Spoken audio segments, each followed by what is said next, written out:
Well, hi everybody, it's DearMamaSal, and it is Friday evening, so therefore it is time to smile a little. And hi there to Beth and to Bernice and anybody else that's watching at the moment.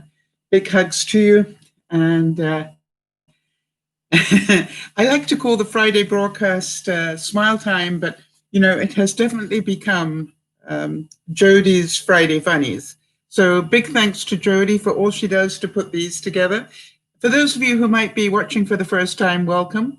We are at DearMamaSal, a group of people who get together 3 times a week or 1 or 2 times a week, depending on how available they are. And we actually support one another.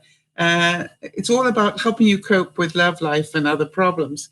And we try to do it with a great deal of humor thrown in as well. So we like to learn a little. That's our Friday lunchtime broadcast. And today we were learning how to, can't see those very well, can you?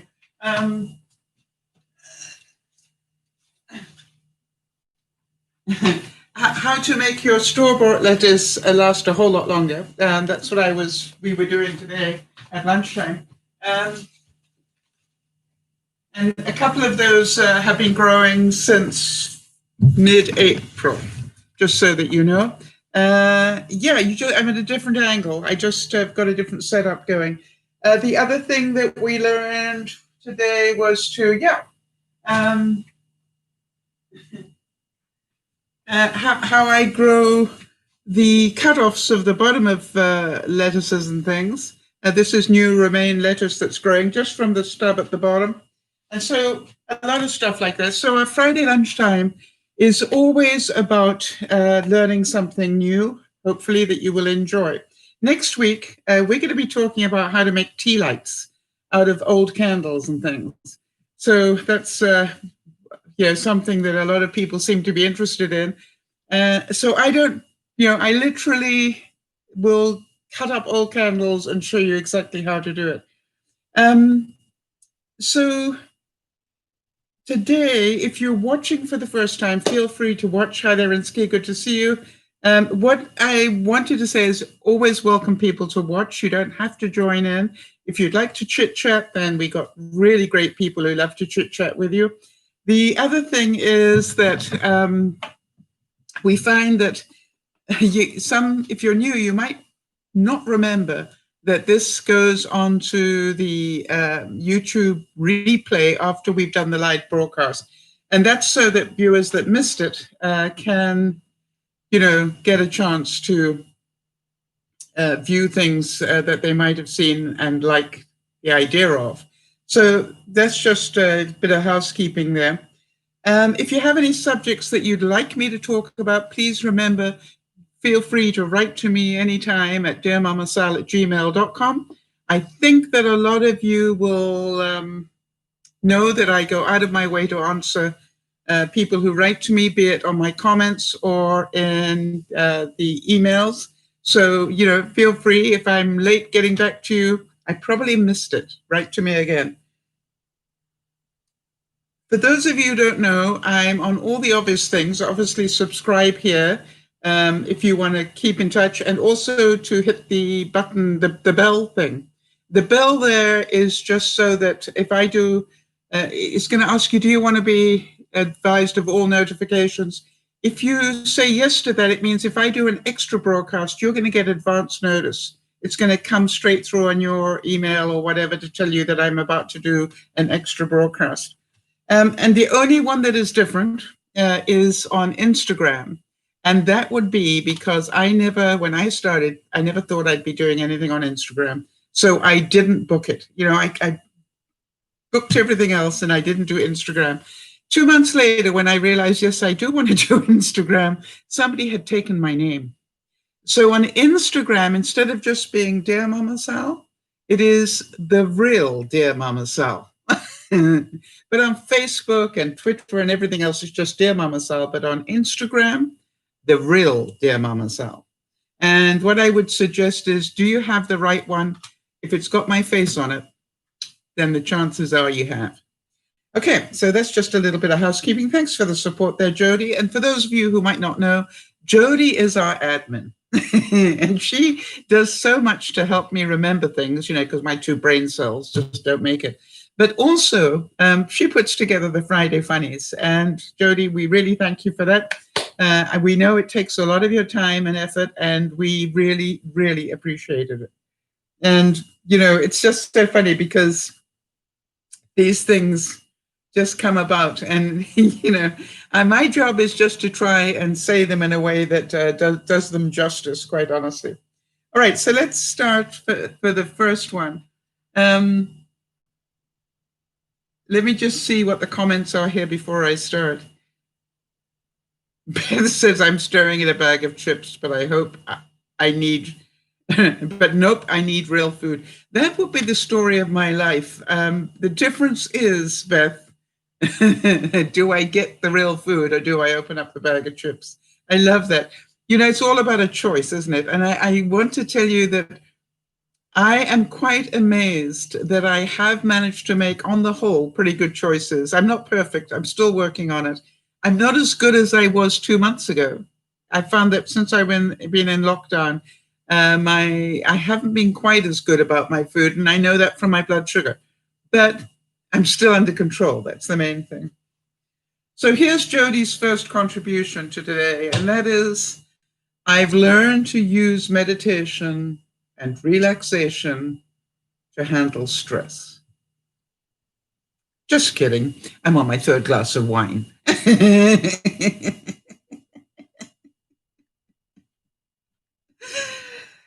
Yeah.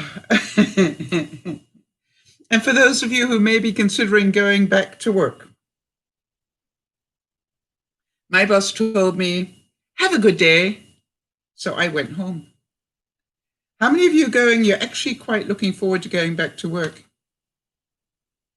Ah, there you go. Beth saying, I'm now making avocado toast with cherry tomatoes instead. Yes, so much better.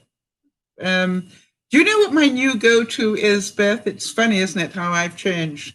My new breakfast is slices of apple with marbled cheese on them. I use the apple slices as crackers. And it's amazing how much I look forward to that in the mornings now. Little changes. It's amazing the difference it makes. And I think somebody once said it just takes 21 days to change a habit. Or in my case, 21 years. How many of you relate to that? But I keep thinking, if I manage to get over smoking, I can get over this eating thing as well. And I do have to remind myself how far I've come. And definitely, I was down the path to full-blown diabetes, and I've managed to keep that under control. Oh. All right. So Jamie's saying, yes, I can't wait to go back to work. I won't be able to. I have to go home till stage 4. California, we're going into stage 3 next week. Yeah, so we're getting towards there, right? All right, so Beth is saying my go-to in the morning is a Red Bull. Yeah, that is sad. But I guess we've all got our little problems, right? I would think about the last thing you would need is Red Bull. Seriously. Beth, you're our Energizer bunny. So anyway, be careful for those of you going back. And talking about backs, Jodi's next wonderful funny is this. My back is not voicemail, so say it to my face. How many of you are going, yeah, I wish you said to me the things that you say about me. I love the word duplicitous. I think that's such a sort of $1.50 word, right? Duplicitous, where, people will say one thing to your face and something completely different.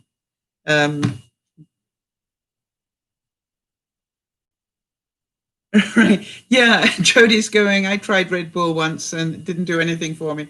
You can imagine what it did to me. Oh, I haven't got my earbuds in. Okay, it's a bit late now.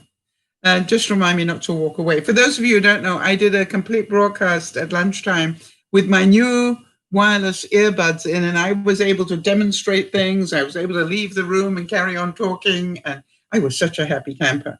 Okay. Now, this one is one of those things where we don't think it's necessarily, well, I don't know. I think we actually think about some things and go, any minute now, this is going to happen. And Jodi found this one that said it's only a matter of time until the security cameras of Walmart become a reality show. How many of you agree with that? It was like, if you think about it, America's Funniest Videos led to YouTube, right? If you think about it, all right, it was America's Funniest Videos that was the start of YouTube indirectly. And so, hi, Isabel, good to see you as well. And so think about that. Any minute now, we are going to have, how many of you going, I would watch that. It's sort of like, those things where they have cameras when the bird's about to give birth to some eggs or something, and they're going to hatch, right? And I think to have sort of 24/7 cameras in Walmart would make a lot of us, we'd be able to watch the people stealing stuff, and we'd be able to, comment on the clothing and going, they really went shopping dressed like that. And I don't know about you, but sometimes I actually go into Walmart and I hope I'm not that person. Have any of you ever done that where you go, I hope I don't end up on some video?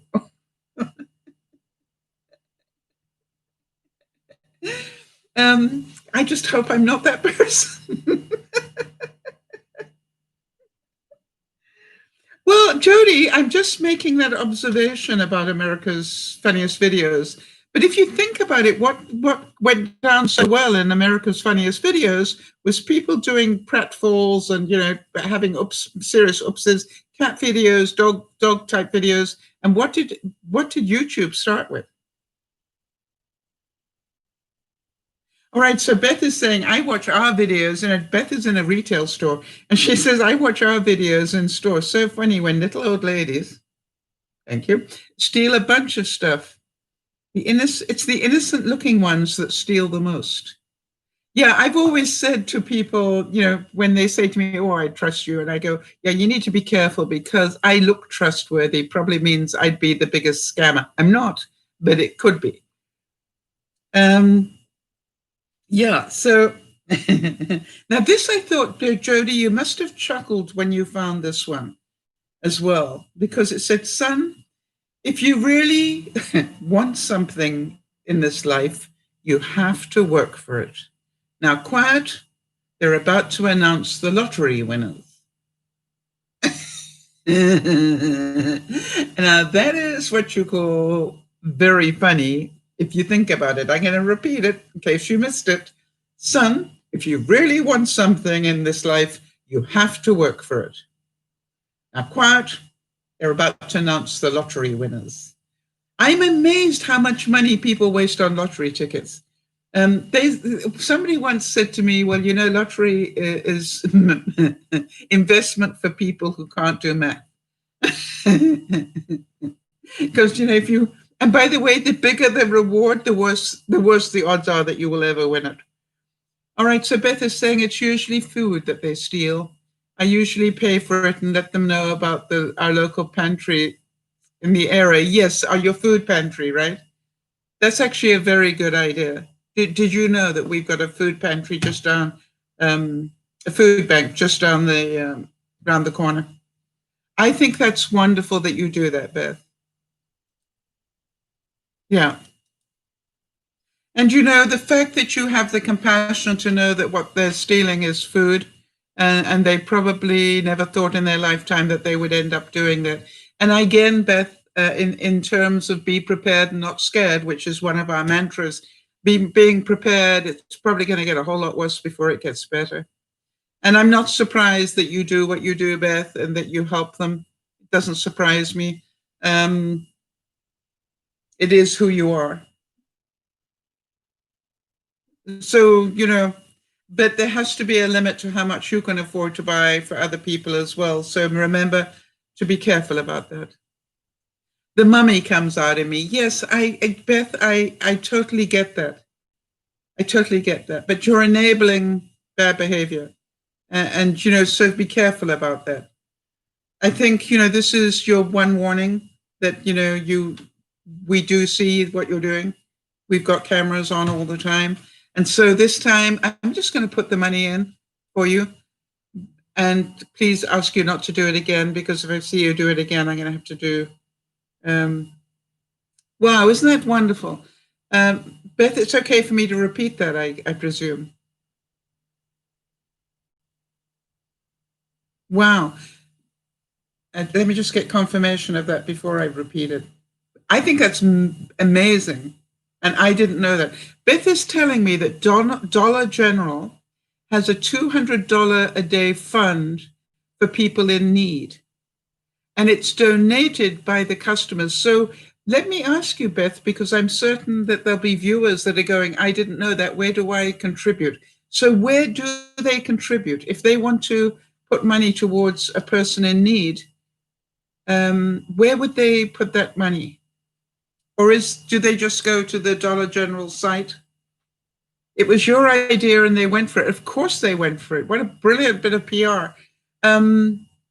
But how compassionate. So is it across all the stores or just in yours?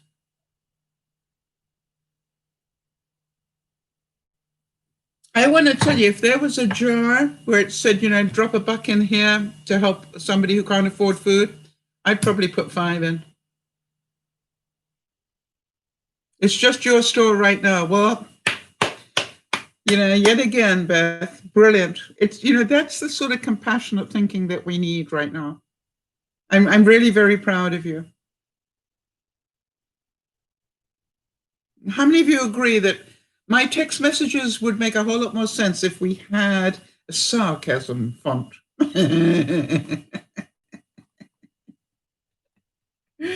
Yeah, there are quite a few of mine like that. It was so funny. I cleaned Mr. Cole with my friend Marnie this week, and I wrote to her today and said, don't know if you noticed, but we didn't have a call on Wednesday. And,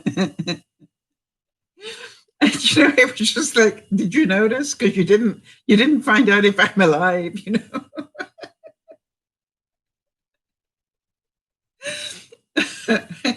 Just like, do you care?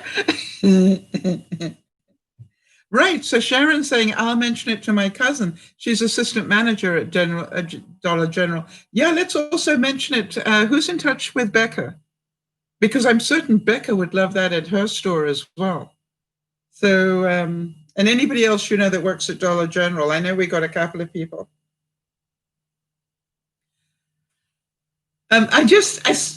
This next one, you're finding some really poignant quotes, Jodi. I've got to say that this next one touches my soul. Life status. Currently holding all together with one bobby pin. How many of you feel like that?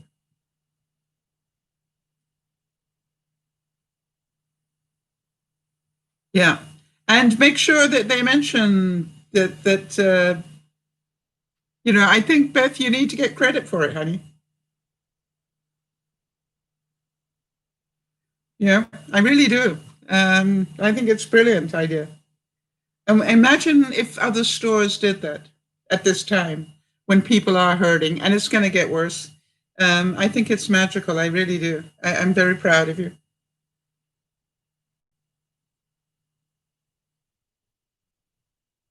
So keep up the good work.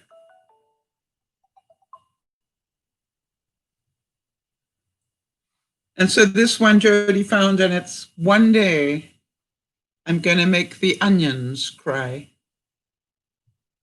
Ah, somebody once said that some days you're the bug and some days you are the windshield. Did anybody have a week like that? Jodi was the bug today. I don't know if any of you are sewing people out there, but Jodi was busy making a whole lot of masks for the the tribe in New Mexico. What? No, not New Mexico. She'll tell me.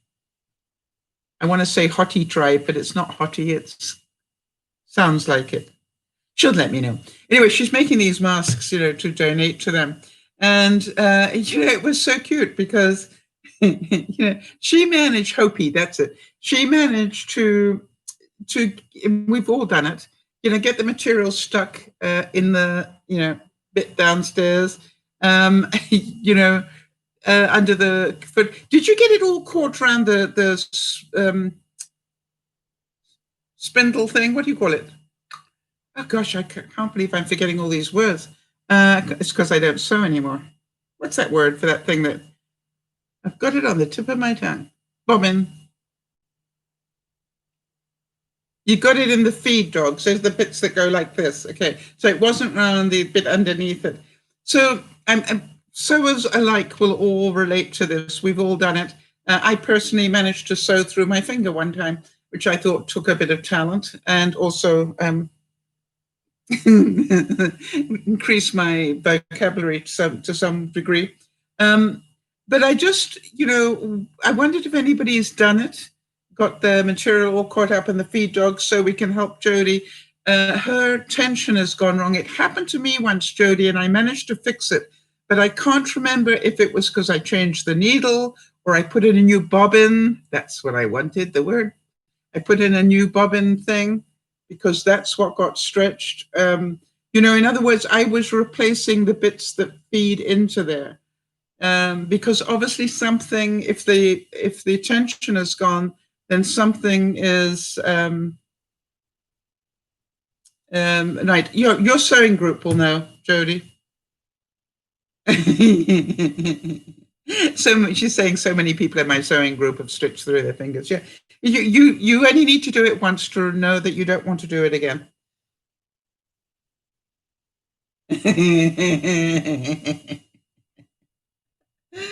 All right, Jodi, I love this one. All right, everybody, straight face.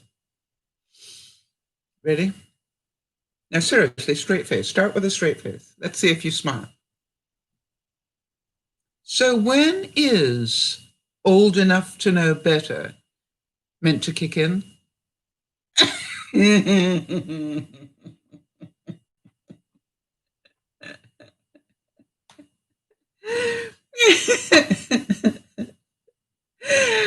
I think it goes your whole life. How many of you agree?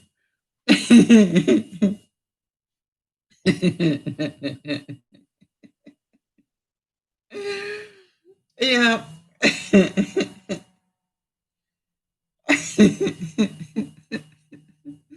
Yeah, there's so many things in my life that I feel I'm old enough to know better and just don't do. You brought an ice maker. Okay, is it like mine?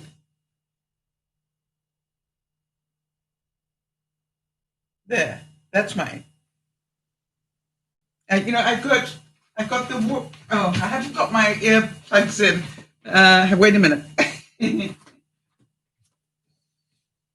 Water, and then ice.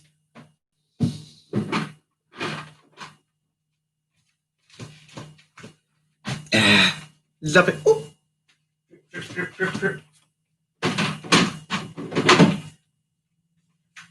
I use it every day. Yours is all black. Well, yeah, it's, mine fits in. I've got water everywhere now, don't you? Yeah. My last fridge had an automatic one inside the fridge, but now, since I got here, I'm not going to live without ice. Because I actually use ice all the time.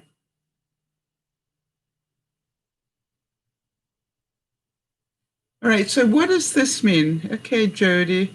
I think my mom used to spin the wheel by the side. Oh, yes, but hers is a different. Oh, I know what you mean. Yeah.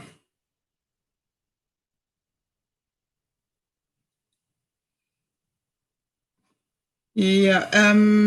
I don't think that has anything to do with attention. That's But it's interesting. It's that's how she used to undo when there was a problem. Yeah, Jodi, he managed to get it all undone, but now the tension is wrong. So I think something got stretched. You know what I mean? The tension Y got stretched or something got stretched, and that's what causes it. I know you're not the first person to do it, Jodi. Now it looks like I peed down my leg. Never mind.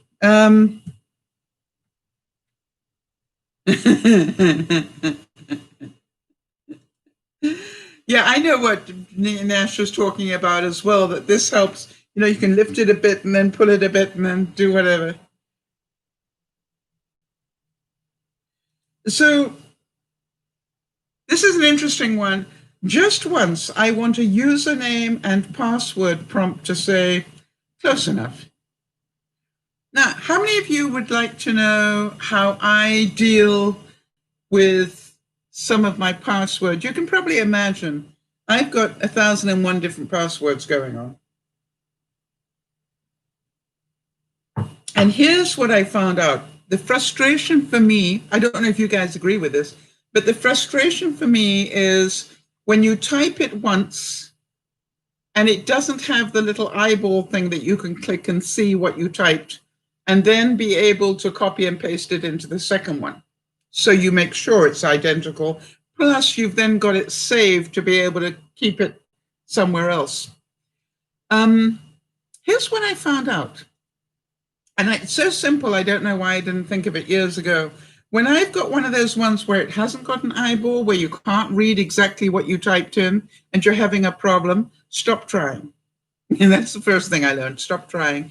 I then open up a Word document or something that I can see, and I type in the password that I want, and I copy and paste it. And then I go to the thing where I'm trying to create the new password, and I drop it in. You know, with Control V, I just drop it in twice. And then and then I go and hide it in my system. I have a way of hiding my passwords, and also, you know, it's I think today that most of them are pretty well protected. But anyway, I just wanted to tell you, if you go somewhere else and type it to make sure it's right, and you've also got it to put somewhere carefully afterwards, because I don't know about you, the number of times I put in a password, and by the time I got to write it down, I was going, what did I put in there? But maybe I'm the only one. No, I have a whole system, Bernice. I have a whole system that I created for my passwords. And I know what the keywords are, and I know why I use them. In other words, you know, I will have keywords that I put in instead of the word that I actually used. Does that make sense?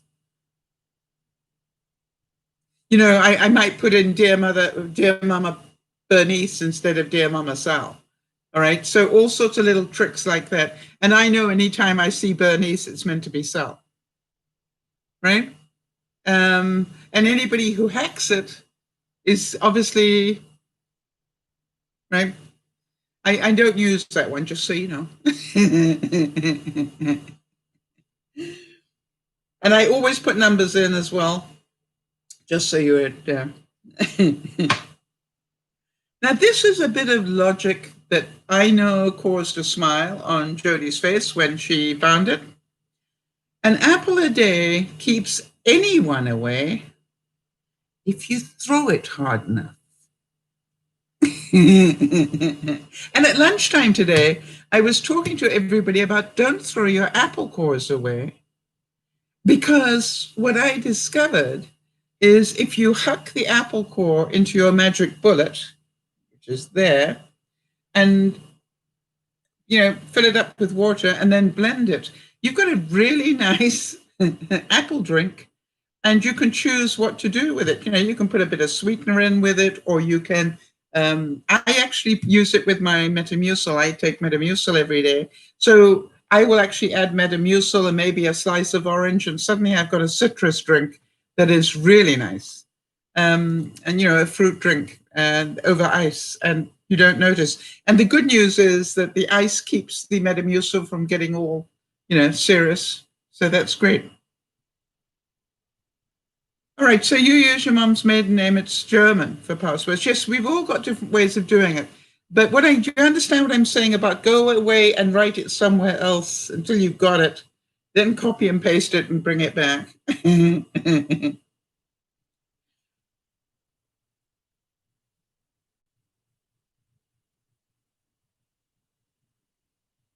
Okay, now I've missed something here, Sharon. What have I missed?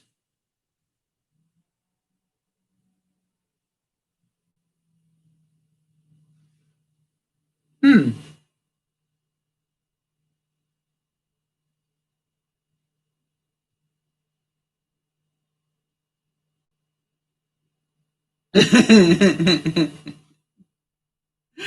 um, so, so seeing your boyfriend would not be excused for what? I'm missing the context on that one. I scrolled back, but I can't see it.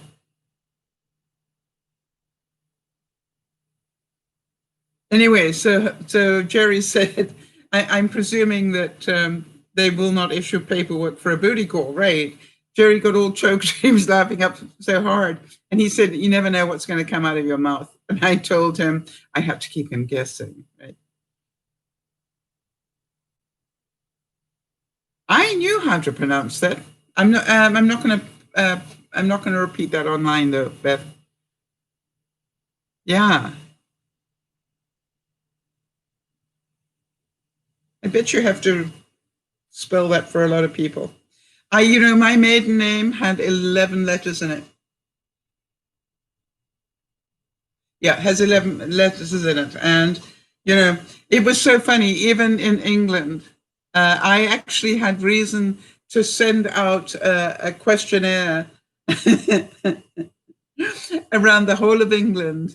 And I had my name on it. And, everybody wrote back to me.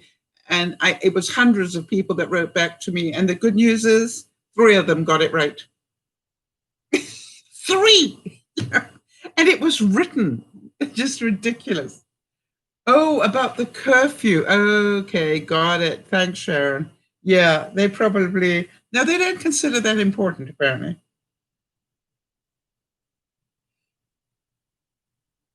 It's sad, though that maybe. My brother was clever. He actually moved in with his girlfriend for the lockdown.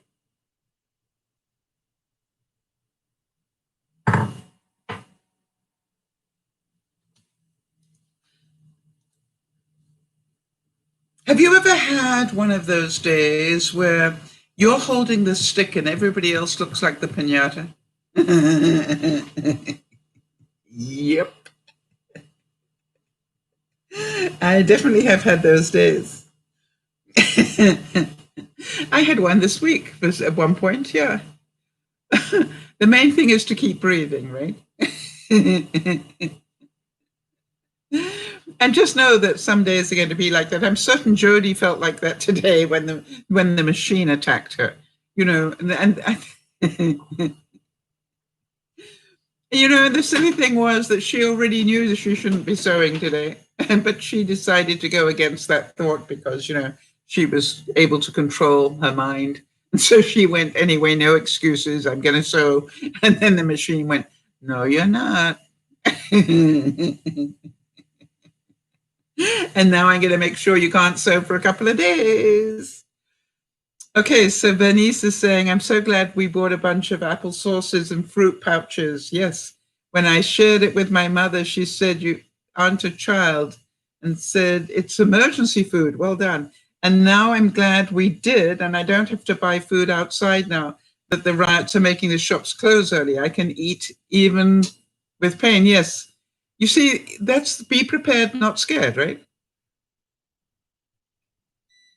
And, I found as well that I've got an awful lot of stuff in my, don't do what I did, people.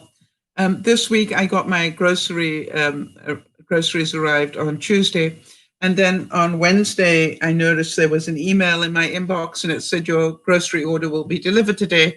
And then when I checked it, I realized I had accidentally doubled the order 2 days in a row.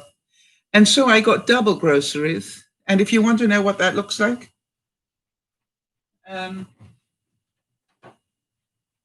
that's what it looks like in my fridge.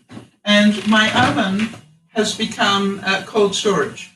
I've got extra vegetables and stuff in my oven with ice, dry ice.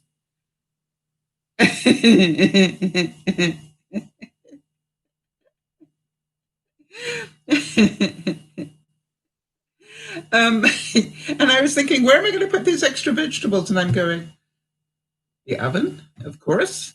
And so I've got a Dutch oven, with different vegetables in it. And I keep changing the ice pack in there. I just put one in and every night, and then I take the other one out and put another one in.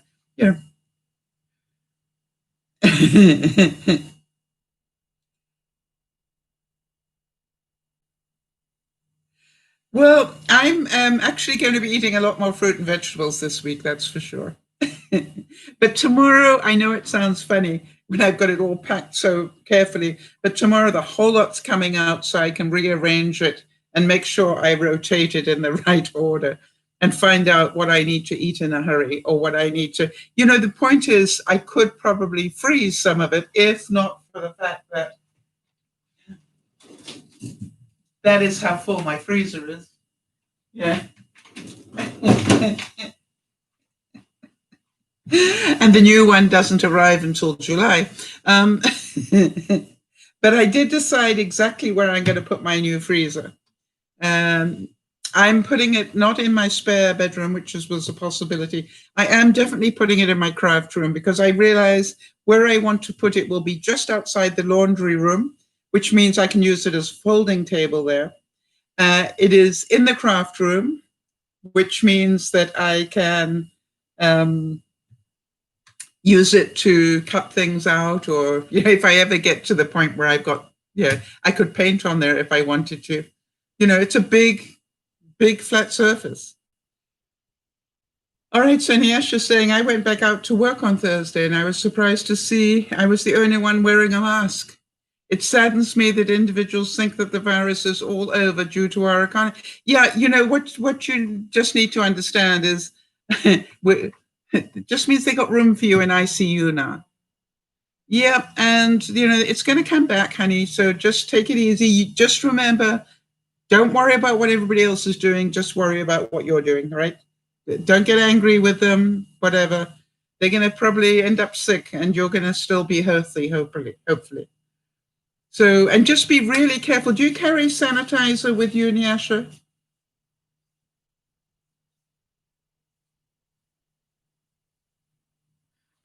Just try that 1 second.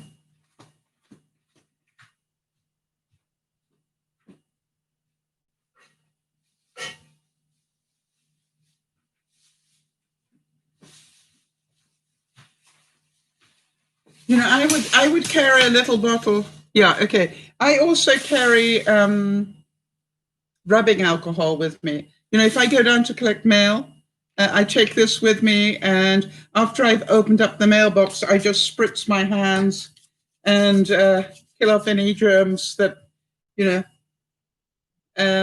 just be careful. And I'm really, it's a very simple thing to do. And this obviously originally had, I think it was for cleaning my computer screens, but now that's what I use it for.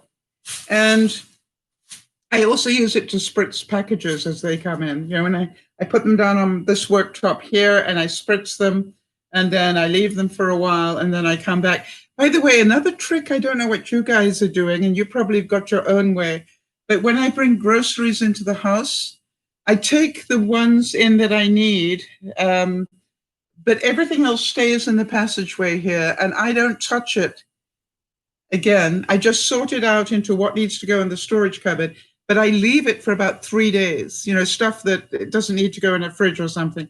And I leave it for about 3 days before tomorrow I will, this came on Wednesday. I've got a whole lot of stuff here in the hallway. And tomorrow I will pack it into the storage area. Does that make sense? Yeah, I just leave it. I don't just sort it when it comes in. Then I wash my hands properly. after I put all the bags down and everything, then I really wash my hands well again. And then all the fruit and vegetables. How do you clean yours, by the way? How are you guys cleaning your fruit and vegetables as they come into the house? I'm doing a very simple thing, which is, I just have a salad spinner.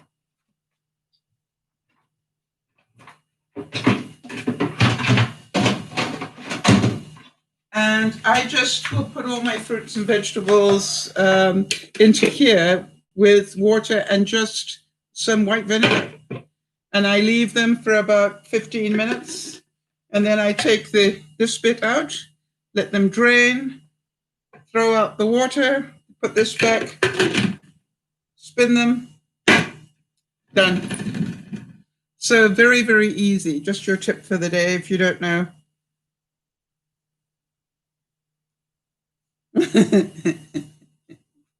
Jodi, this one that you found is me all over. Please note that I am self-employed. So if you see me talking on my own, talking to myself, please don't disturb. I'm just having a staff meeting.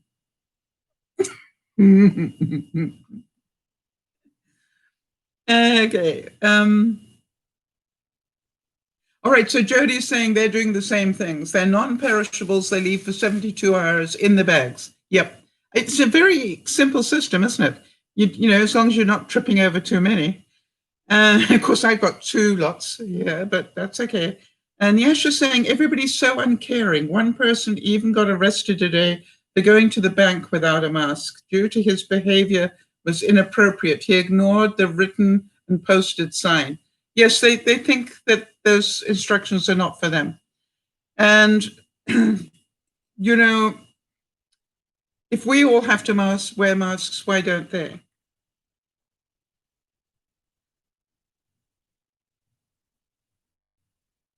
Yeah, so just remember, it's not your business, right? Your business is to look after you and keep yourself safe. And where you can, keep the family safe as well.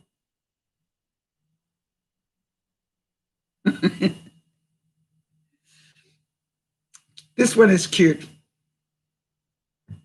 When I get a headache, I take 2 aspirins and keep away from children, just like the instructions say.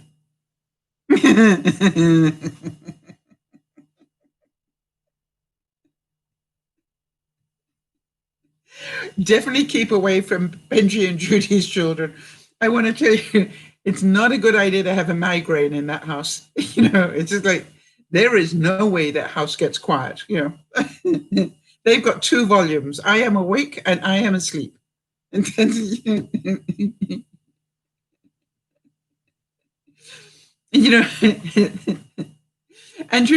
it took me a while to get used to that. Because, when I grew up, children were to be seen but not heard. I don't know if any of you relate to that. So I was never allowed to make that much noise unless I was outside and about 3 miles away. And, I wasn't even allowed to make that much noise, in the garden. Which is why I think they gave me horses to go ride away and then I could make a noise. It was just like...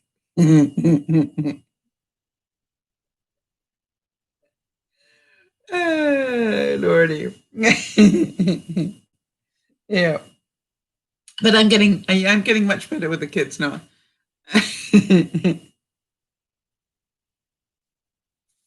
Yeah, some of you will remember this one. I think we had it once before, but it's always worth repeating. My friend thinks that he is smart. He said onions are the only food that make you cry. So I threw a coconut at his face.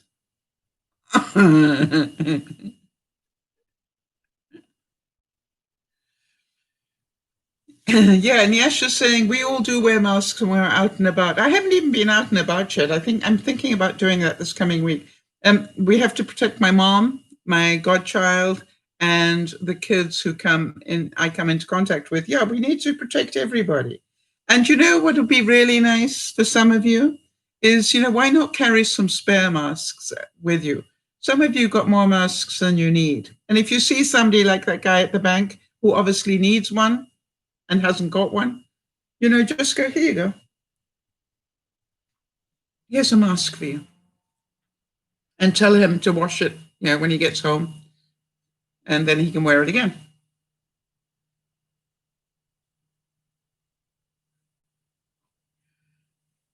For those of you who remember Irma Bombeck, I always loved Irma Bombeck. And she said, my kids have always perceived the bathroom as a place where you wait it out until all the groceries are unloaded from the car.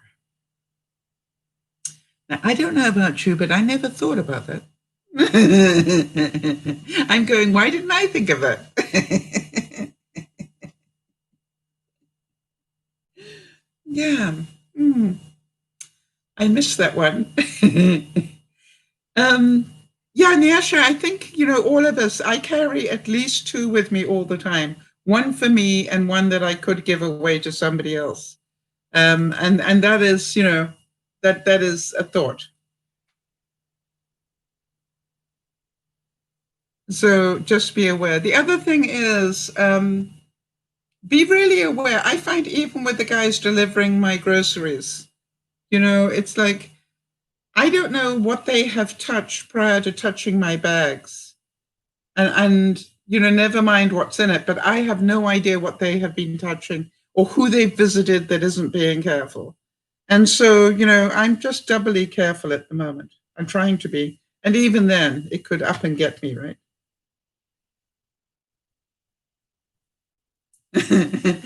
And Jodi, this one would be funny if it weren't so true. If you drink a gallon of water a day, you won't have time for other people's drama because you'll be too busy peeing. Stay hydrated, my friends.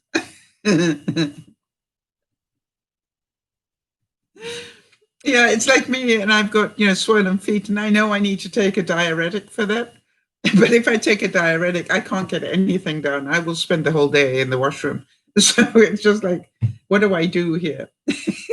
Tomorrow, on Saturdays, I allow myself half a diuretic pill, because I reckon I've got until Sunday afternoon to get rid of the problem. All right, Jodi's saying, my doctor told me last week that it'll likely be a year before it's relatively safe for Jodi to be outside. So many are at risk for various reasons. Absolutely.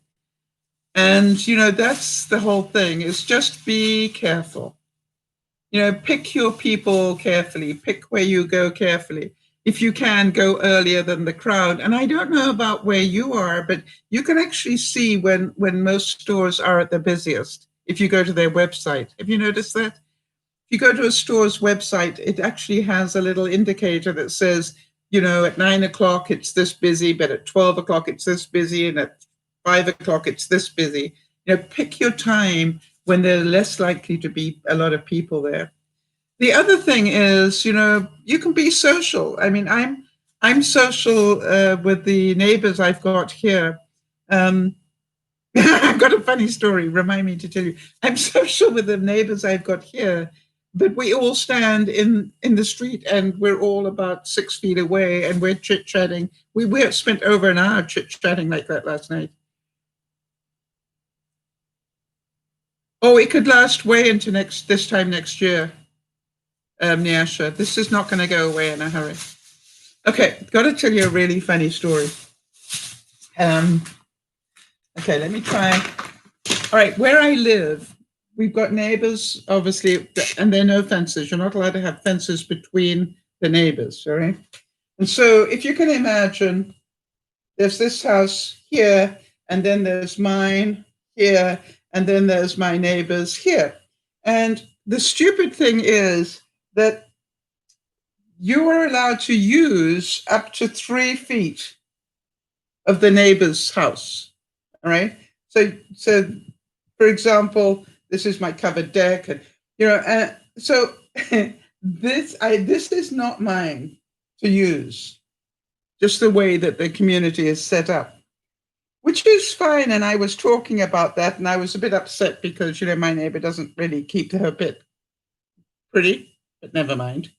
So, Nyasha, Niasha, we don't know, honey. Don't put a month to it. We don't know when it's going to be gone. Right? It could be 2 years. We don't know.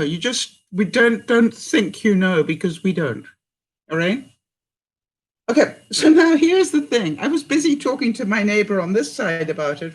And just so you know that my neighbor's got a shed here. Okay.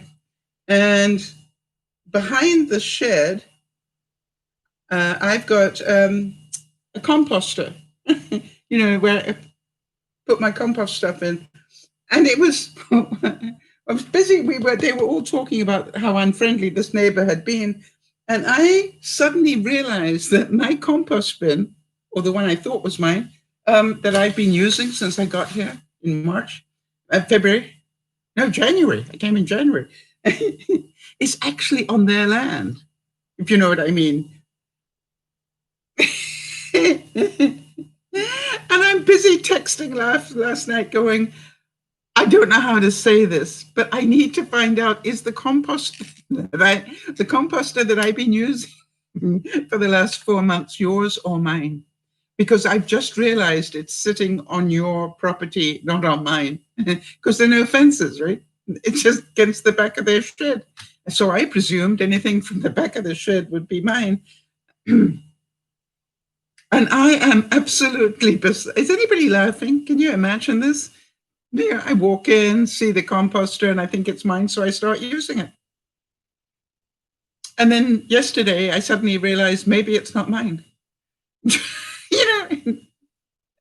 The good news is they texted me back and said, don't worry, Sal, it's yours. I went,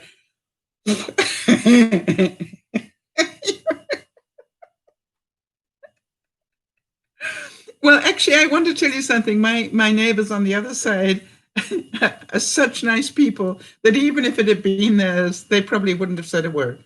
You know what I mean? Those sort of people. But they said, no, don't worry, it's yours. I went,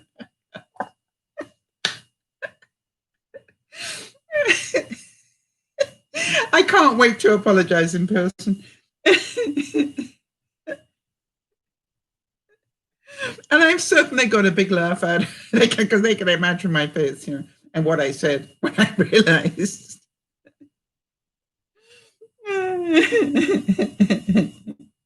I don't hold grudges. This quote says, I hold memories that I keep, and they keep me better prepared for our next encounter. How many of you have got pretty good photographic memories for things that people say, and they're stored in your brain, and when they least expect it, they come back out again.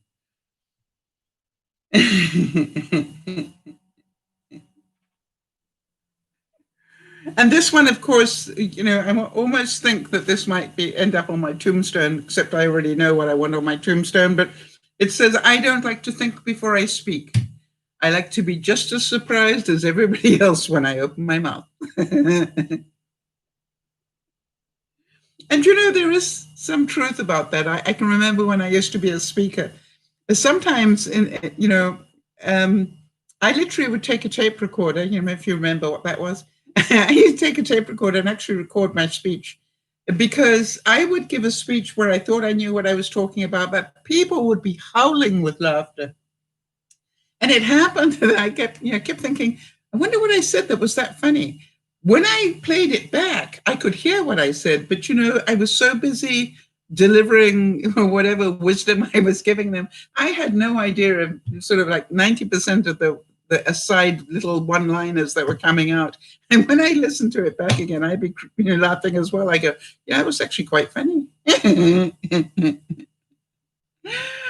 Hi, Iris. Good to see you.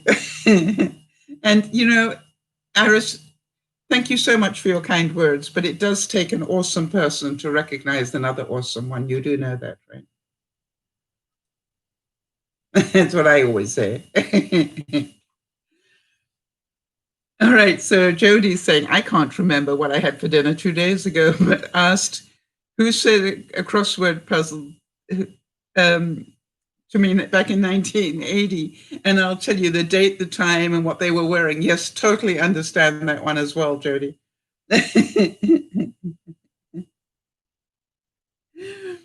And this one, of course, is my, Jodi always puts in a coffee joke for me. Be strong is what I whisper gently to my coffee. Especially this morning. If you can imagine it, have pity on me. I don't know what happened to my alarm, and I'm going to have to check my alarm system because I always have an alarm that goes off at a certain time on a Friday because I got to do a broadcast. And, I woke up this morning at 11 o'clock with a, 12 o'clock broadcast due. Luckily, I had cleaned the kitchen up the night before. That was the good news. And luckily, I knew what I was going to wear. And luckily, I am naturally beautiful, so I didn't need to worry too much about makeup, nor did I care. It's just like makeup wasn't high on my list. Certain things were high on my list, but makeup wasn't one of them this morning. I must have been. And, I've got a feeling by the sort of undertone of some of these that Jodi got together for this week, she's had a bit of a week of it, right? Because listen to this one. So you mean to tell me that the stress ball isn't for throwing at people who stress you out?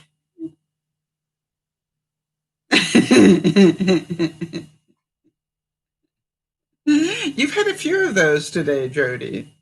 But we love them anyway.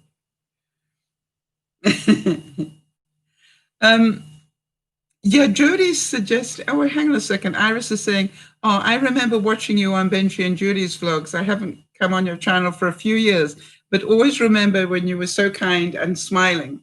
Yeah, you caught me on a good day. Iris, and I actually remember your name. I think you also are a Don Sember follower. Am I correct? Because that name is very familiar to me for some reason. Yeah, that would be why. All right. It's like amazing actually to me how many when you think of how fast that Don Sember feed goes, how many names I actually remember. Yeah, that's a good idea. Jodi's thinking maybe my alarm got switched from PM to or AM to PM. I'll have to check that, because it was just like, what do you mean my Friday alarm didn't go off? But what I really do appreciate is all the years I spent being a professional speaker, because that taught you what was important and what wasn't. It's important that I'm on time to me. And I think I was today. I wasn't even, more than 30 seconds past the time. But coffee was essential. There wasn't a maybe about the coffee, please be strong. And, the washroom was obviously essential.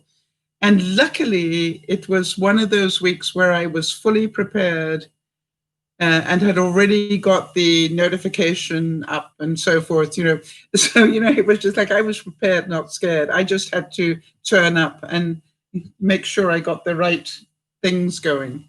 And I think it was a fun broadcast today at lunchtime. I certainly enjoyed it. I hope everybody else did. There was a lot of learning in there if you wanted to learn anything in terms of food and hydroponics and things like that. This is the story of my life this week, and Jodi must have laughed because she found this and said, I finally got 8 hours of sleep. It took me 4 days, but whatever. I had a couple of insomnia nights this week, and I don't know why. My brain must have been tracking on some level that I wasn't aware of. And it was just like, really, could I go to sleep now? And then, of course, you don't wake up until lunchtime. And then, everybody else is living on this other clock that you're not living on. It was a very difficult week for me. But I think I did pretty well. Let me see what I averaged, even though I was having that trouble.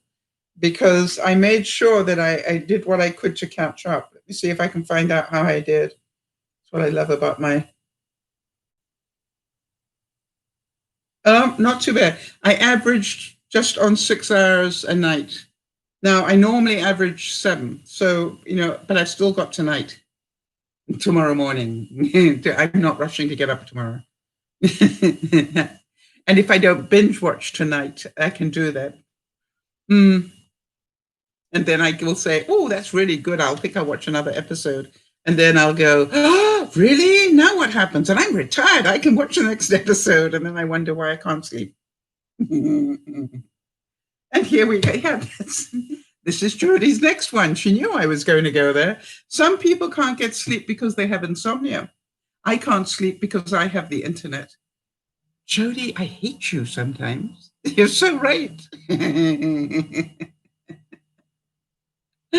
Okay, sleep well, Nyasha. Good to see you.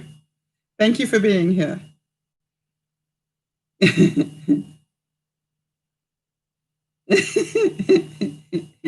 You must have really chuckling because you knew which one was coming next and I didn't. That's what's funny. She does this, just to mess with my mind, and it's so easy to mess with my mind. Or so my staff always said. They would, something. For April Fool's Day one year, my staff got together and decided they were all going to resign on April Fool's Day.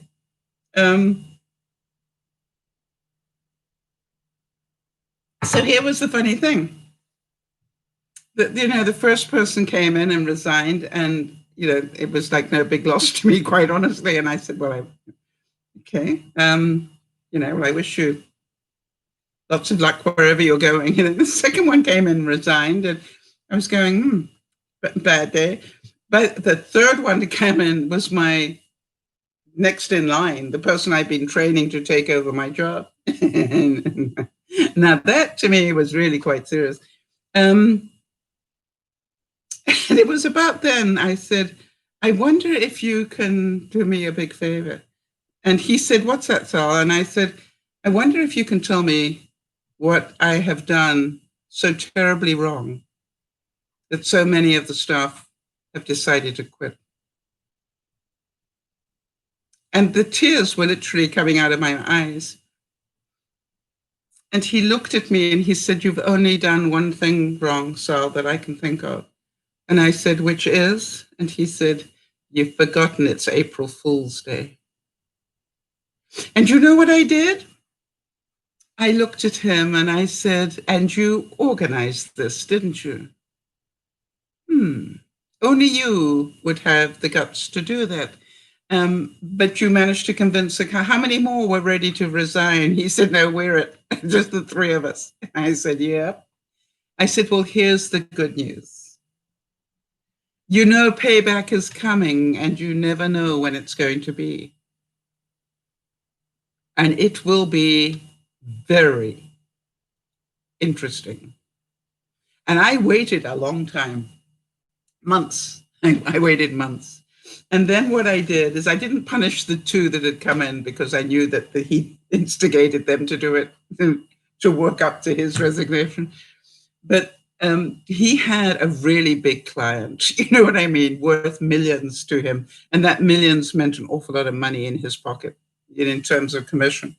And so I happened to get on really well with that particular client. And about 4 months later, I phoned him up. I said, I need you to do me a really big favor. And he said, what's that song? And I told him the story, what had happened. And he would just cracked up laughing. He said, they didn't, did they? I said, yeah, they did. So I said, I've been waiting because I didn't want to respond too quickly because they'd be waiting for it. But I think they will have forgotten about it by now. So I said, I need some help. And he said, what do you want me to do? And I said, when he comes for his weekly meeting with you today or next week or whenever it was, I said, wonder if you could do me a big favor, cancel the account. Tell him you're going to the competition and that you don't want to discuss it anymore. And he said, oh, that would be wicked. It's worth millions. And I said, yeah, it's worth millions. And you know what that's putting into his pocket, roughly? And I said, so I think that would hurt a little bit, right? And he said, okay. And the story goes that the client, sort of sat there and the poor the sales rep came in and the client's sitting there like this. And he goes, sit on. And then he stood up and started to pace, body language, bad stuff, right? And he's pacing like this, and he's got his arms crossed, and he's looking at him. And apparently he did a great job. I was hearing about it later. And then he swung on him, and he said, "You know something? I've had enough of you." But he deserved an Oscar for what he did.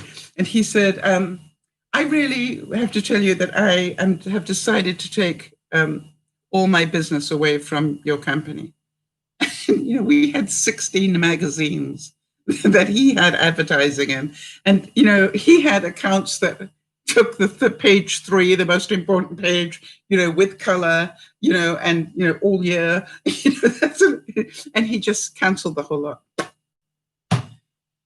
And I heard the story later, and the client told me that he went, the rep absolutely went white. He really did. He just, couldn't believe it. And then he said the most incredible thing happened.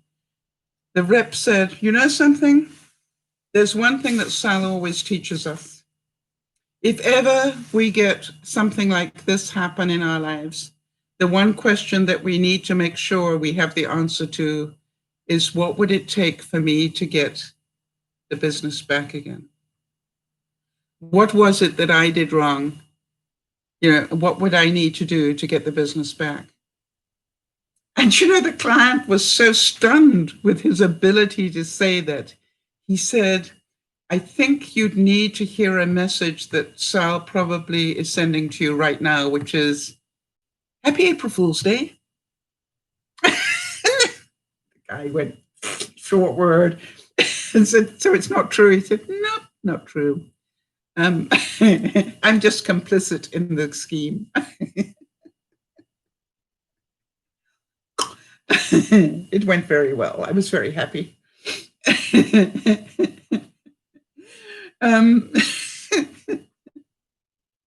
You don't do that to me.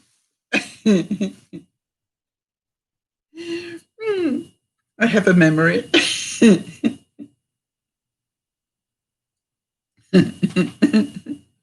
Oh, and it's so true, Jodi. So here we go. If you're not coffee, chocolate, or bacon, I'm going to need you to go away now. Jodi, can you remind me about that one? I think Marnie would really love that one. It's a Marnie type one, that one. I'm just going to need you to go away now.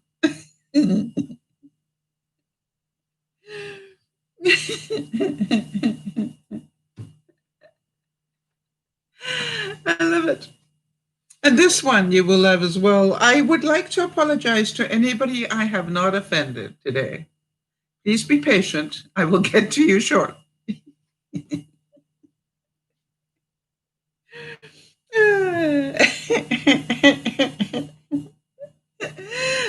I seriously think that Jodi relives my life when she does these things.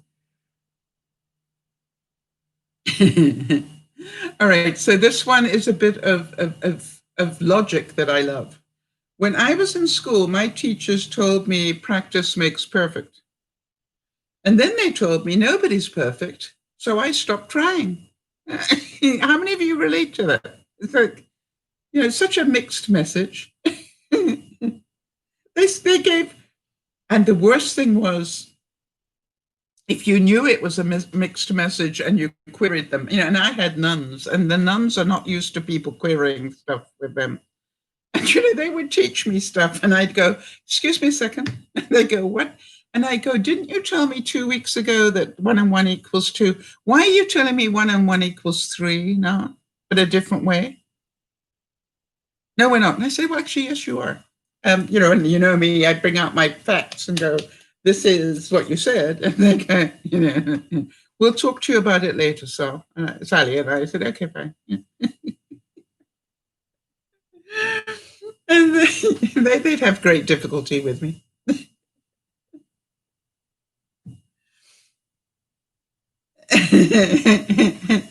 Now, this one, I'm pretty sure that some of you can relate to. It says, "What I'm looking for is a blessing, but not one that's in disguise." I don't know about you guys, but it's like, please, can I see it? Some of you heard me tell the story, but I always used to think when I used to fly a lot, you know, to go and do different events and so forth. I would always have little chats with God when I was flying. I don't know why. I always thought that I was that much closer. So, you know, he would hear me better. And when I was in an airplane. and it was something I really did quite a lot of. You know, whenever I was in a plane, I'd be sitting there going, yeah, and by the way, I really could do with this. And could you do me a big favor? Don't hide it. You know, could you give me a sign, but don't make it subtle, you know, make it one that I can see it, you know. And I remember one day I was really asking for help. And I said, you know, could you do me a big favor, perhaps, God? You know, don't send it once because I'm, you know, I can miss them so easily. You know, could you send me 3? And by the way, if I don't acknowledge that I saw it, then I didn't. You know, and it was so funny. You cannot believe what happened to me that day. And the question I had asked, how many of you have heard this story? Because it is funny. But I don't want to bore you all by repeating it if you all heard it. But because the question I asked is whether I should give up being a speaker and somebody who helped people. It was really weird. I was having one of those self-doubt moments, you know, because I don't know if you have them. But if you haven't heard the story, let me know and I will consider telling it again.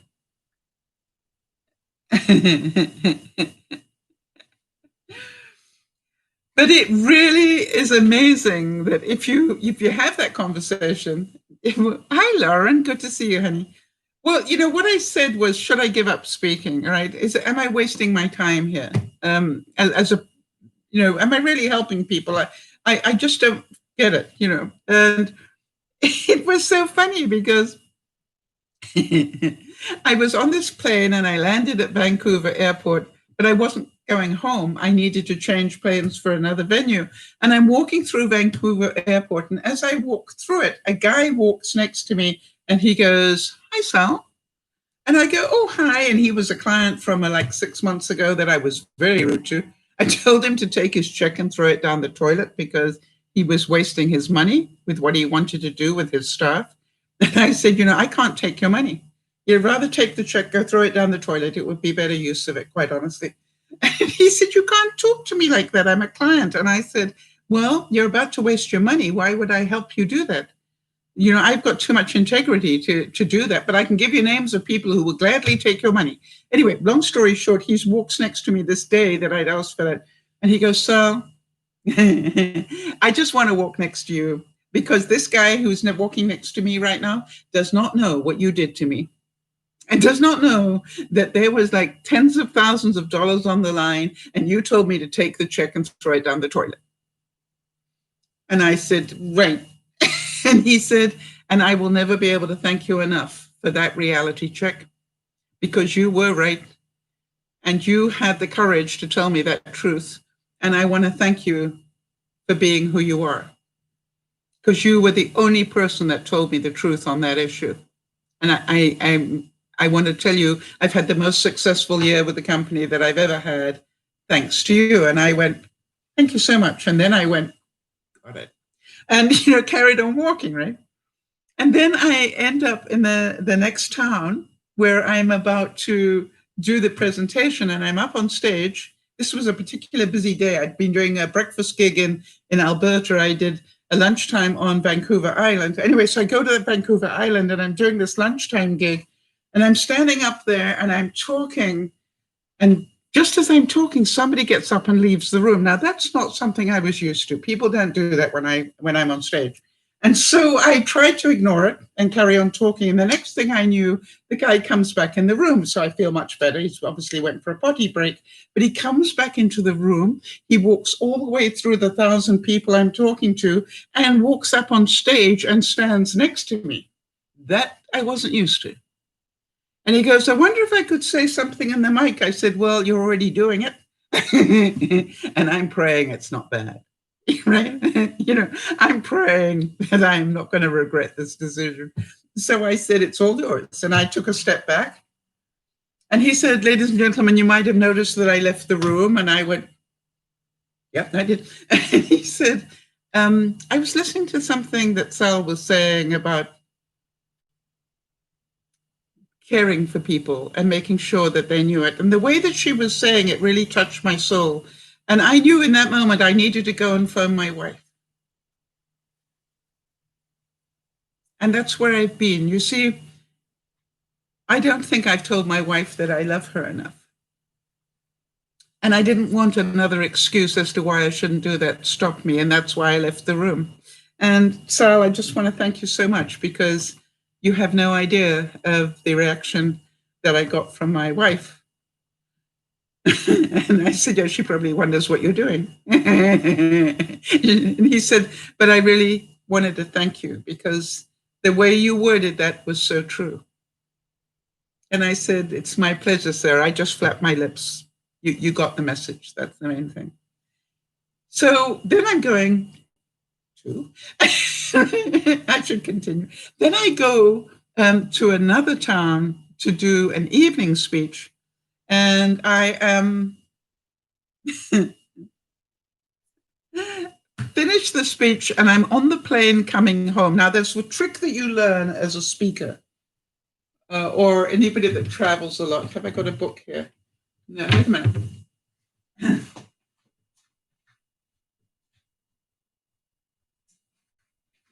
So there's a trick that you learn, and it's very good. I was on a small computer plane coming back to Vancouver. And what you do is, if you're on a plane and you don't want the person, I always used to take the window seat, and you don't want the person on next to you to talk to you, you just read like this. In other words, you've got a book between you and them. And that way they actually don't disturb you. It's quite amazing. So I'm sitting here, I'm not reading it, but I've got it up like this. And every now and then I look at it, and then I think a bit, and then I look at it and I think a bit, and like this. And that's fine. The only thing was they brought around drinks. And like an idiot, I dropped the book to get the drink. And as I put it down, the guy next to me said, Sal, I'm so glad that you stopped reading for a second. And I'm going, what? He said, you probably don't recognize me, right? And he said, but I was in a speech that you gave about a month ago, or maybe 2. And he said, in that speech, you said, if you don't like your job, would you please do yourself and your boss a favor and get out? And he said, the way that you said it really struck me. It wasn't just that I was unhappy. It was pretty sure that my boss was as well. And he said, you're quite right. And he said, I actually resigned. And I said, and you're thanking me for some reason? And he said, oh, yeah, because you were so right. And he said, I just got a new job, and I am now the blah, blah, blah, blah, blah, of the international chart of blah, blah, blah, blah, blah, and I am now responsible for all of Asia and North America. And I said, that would be a bit of a promotion. And he said, you bet it was. And if I hadn't heard you speak, I'd still be in that job I hated. And I went, it's my pleasure. I just flapped my lips. What you did is what you did. And I said, got to finish the book. Yeah. And I went, that's sweet. Thank you. And that goes under the general heading of ask for what you want, right? I asked for 3 clear signs. And if I didn't acknowledge them, I didn't get it. And I got them. Do any of you think I made up that story?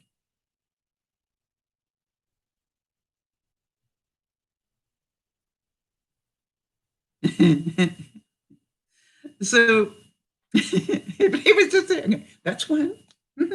Oh, that's 2. And then that's 3. I got it. And I carried on speaking, and I just carry on doing the best I can, because I know that's enough. Makes sense. I don't worry about the numbers. I don't worry about how much money. I don't worry about da da da da da. I just go, if I help one person, it's good for me, right? It's worth it. It's worth doing it. And I love it. When I read the comments, if one person says, thank you so much, I go, oh, that was a good one. I'm glad I did that, right? So Jodi's next contribution to our Smile time is nothing sucks more than the moment in an argument when you realize you're wrong. Oh, I've been there so many times. You sort of get, have you noticed that the words don't come out of your mouth quite as fast? You know, you're going, yeah, and wait a minute. And then, you know, maybe I got this wrong. It happens to me a lot with Marnie. Or not. You know, it happens both ways when Marnie and I get together. It's really quite funny. It's like, yeah, or not. But I think that Jodi, a great quote, that one, by the way. But also what I love about it is that you are with somebody, you can actually acknowledge it. Like, oops, wait a minute, I think I might be wrong on that one. And that would be my friends, right? I'm very fortunate. I think the reason I have the friends that I do is that I feel quite confident with most of them, if not all of them, actually all of them that are my friends, saying, you know, I think I just screwed that one up. Can I have it? You know, Marnie and I will go, can I do a rewind on that? Now that I've got that new information, I'd like to change my position on this. Groundhog Day, you know, I want to try that one again.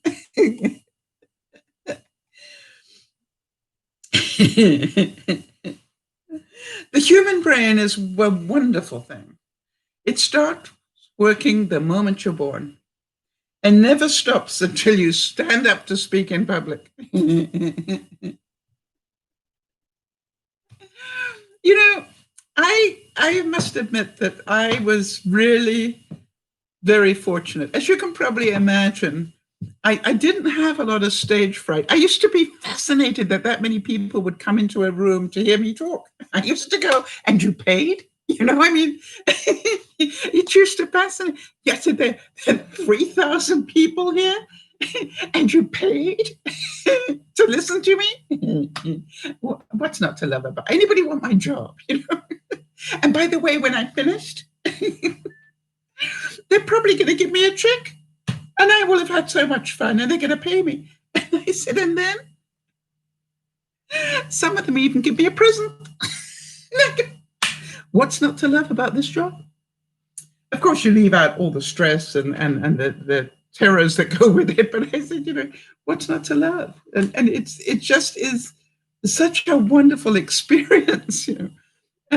I can remember once being at a really big auditorium somewhere in Saskatchewan or Manitoba or somewhere. And, you know, I literally had an auditorium, you know, complete major venue full. And there were people up in the gods, as they call it, you know, like high up. And I did an exercise where I said to people, get up on your chairs. And I'm going, but those of you way up there, lean back when you do this. I do not want any bodies coming over, you know, coming down, because, you know, I'm not sure if I'm insured for that.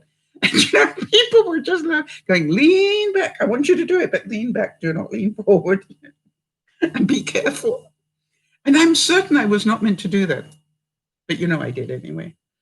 I once did it where I had, you know, they were on the same sort of thing where I had a whole audience with cinema seats. And I said, I need a volunteer that's really brave and probably does things before they think too much. And, you know, somebody went, that would be me. And I went, okay, fine. And I said, could we please, you know, and I used to do things like this. I used to say, could you all do me a favor? That row there, could you just stand in the aisles for a while? Because I want to just do an experiment with this lady or this man or whatever it was. I said, because I want to prove something. And, you know, people would get up and go stand in the aisles. And I go, okay, fine. The rest of you are going to get upset now because you're behind somebody that's higher than you now. Stand up so you can see, because it's going to be worth seeing. And I, you know, I said to this person, I want to know if it's possible to run along the, you know, when the seats flip up. I said, I want to know if it's possible to run along them in a way that they won't fall over. And I said, are you well insured? You know, because the guy, don't worry about it. I said, okay, fine, let's go. And you know, he did. He got about halfway before he fell. Just like, and then I let everybody sit down again. And then I said, because, you can change your whole sort of mentality. And I said in a very serious voice, now, you're probably wondering why I did that. And so am I. But let's see if we can find a reason. Was it fun? Yes. Did we find out? Should anybody ever ask you, how many seats can you run across before you lose your balance? The answer is about 5. I said, now, if you're in a cocktail party and somebody asks that question, you're going to have the answer. And you're going to go, how do you know that? I watched it happen. And could I have the name of the volunteer? And, he gave the name, and I said, and we'll be able to say, Fred Smith did it back in 19 whatever, in Alberta or wherever it was. You see, it's really important. And people were just crying with laughter. And I go, you see, if we don't make life fun, it's never going to be fun. Life is too serious, too terrible, too whatever, right? I think about Jodi, when she got all that material, here she is doing a good thing, right? Making masks for the Hopi people, doing good things, right? And now all the material gets caught up, and she's ruined a mask and probably ruined her beautiful sewing machine, or so she thinks. And, life, if you can't see the humor in that, which is, maybe I shouldn't be sewing today, after all, if you can't do that, it's a terrible way to live. But luckily, Jodi is well-versed in the art of Sal, right? And she said it didn't take her long before she went, yeah, apparently I'm not going to be sewing today, which is like, or, if it really isn't fixable, it's called, apparently I need a new sewing machine.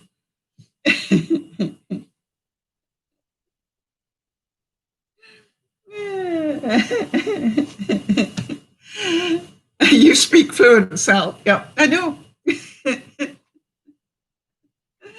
But, I'm certain you started off with the old you getting angry at yourself. How could I be so stupid? And, da, da, da, da. And then suddenly the switch goes on. Am I right, Jodi? You just suddenly went, apparently I wasn't meant to be sewing today. Lauren's asking, any of your speeches on YouTube? No, but you know something? Can you hang on a second while I show you something, Lauren?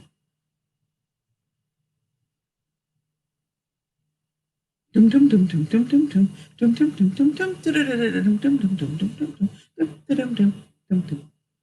go and do it anyway if she doesn't hurry up and answer me. I'll be right back.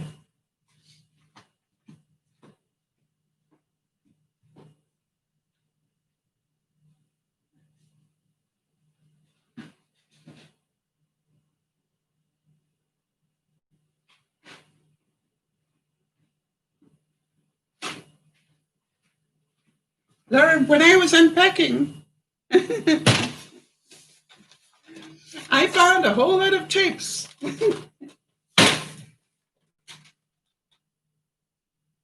And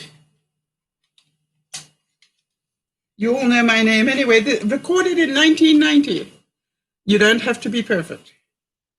Isn't that amazing? And, there are lots of other ones here as well. But it was just like, wow.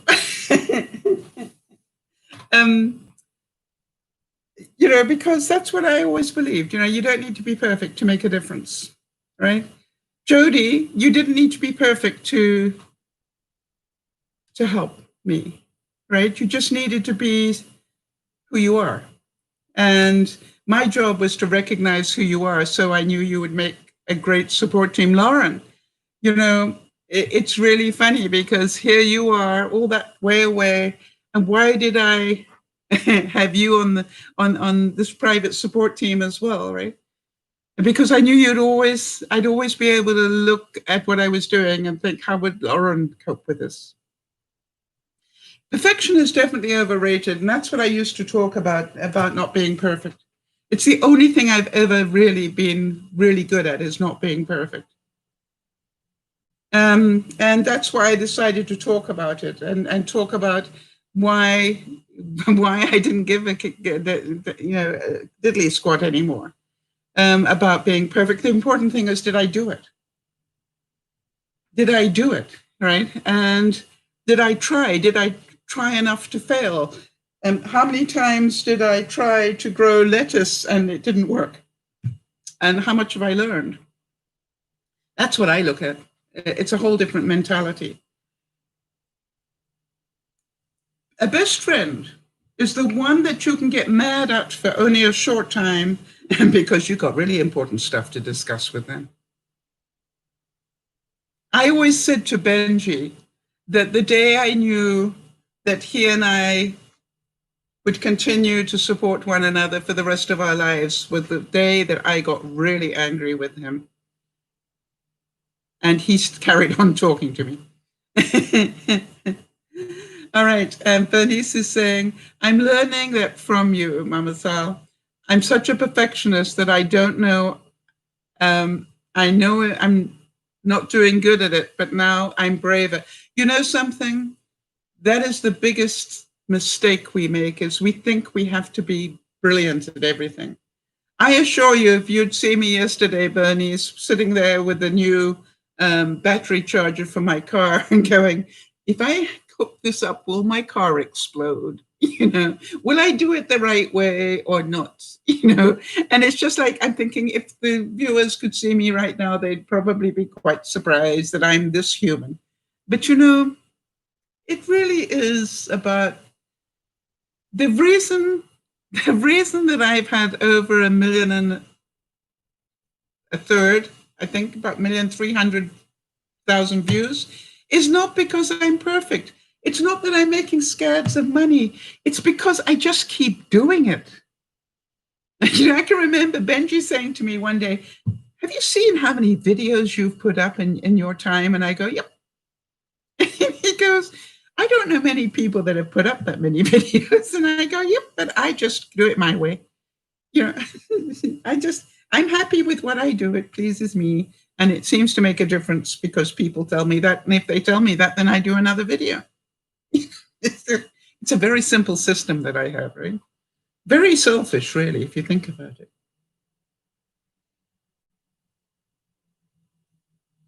How about this one? I don't need a psychiatrist to prod into my personal life and make me tell them all my secrets. I've got friends for that.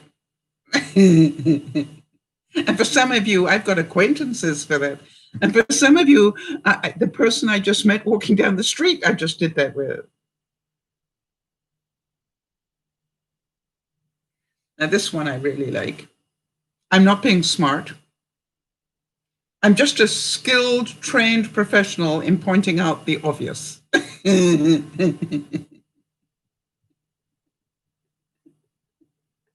Oh, Jodi's telling me it's now 1,397,978. It's nearly 1,400,000. Oh, Jodi, let's keep track of that. We're on our way. You know, and the funny thing is, I can remember when I was so excited because I got 1,000 views. I never thought I'd get 1,000 views. You know, and it's now 1,000,003. And I know you all think I make a fortune. I don't. I lose money every year. But you know something? I'm going to keep doing it. Now, this one, some of you will really relate to. If I say, first of all, run away, because I've prepared research, data, charts, and I will totally prove you wrong.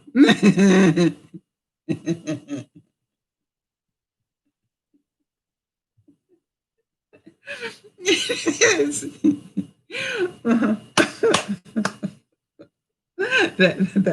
I'm not proud of it, but that probably is me. And this one is a fond memory for me, Jodi. I know it's kind of you to put it in here, but it is a fond memory. The only running I do is to chase after the ice cream truck. Yeah, I think if one came down the street now, I know I'd never make it to the door in time, never mind to the truck. And some of you might relate.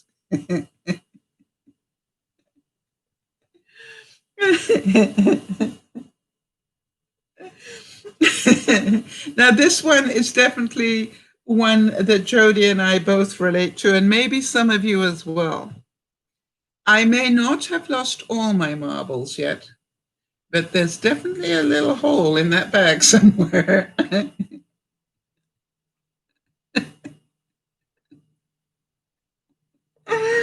Yeah, I keep getting reminded of that one.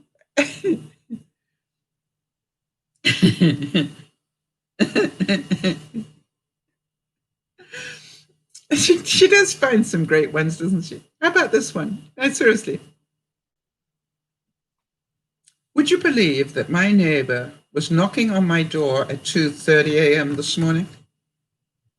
Luckily, I was still up playing the bagpipes.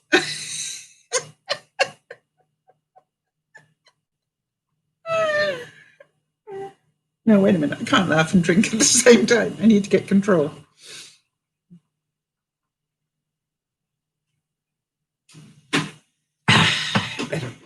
That's nice, Jodi. I like that. You see, half my fun is actually saying, what did she come up with this week? And, you know, the trick is to actually read it and try and work out how you're going to read it all at the same time. Yeah, I know that made you laugh, because you could imagine me telling it, right? Now, this one, I want you all to imagine this one if you can. We are all mature, unless you bring out some bubble wrap.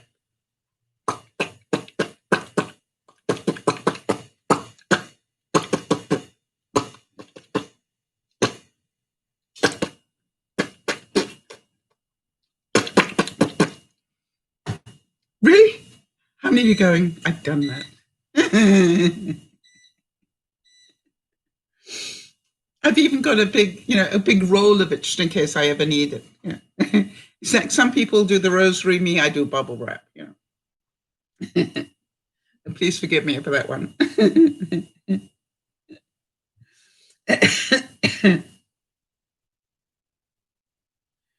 All right, now this one I actually sent to Pat because this was really clever. I don't know if you can remember, but for the longest time, I used to have a pen in my hand when I was doing the broadcasts, and I clicked it without realizing it. And then one day, Pat told me I was driving her insane with the click, click, click of the pen. And so Jodi found this incredible quote, and I sent it to Pat, and it says, that awkward moment when someone gets angry at you for clicking the pen, but you just have to click it one more time to use it, and it was like, yeah, I totally relate to that.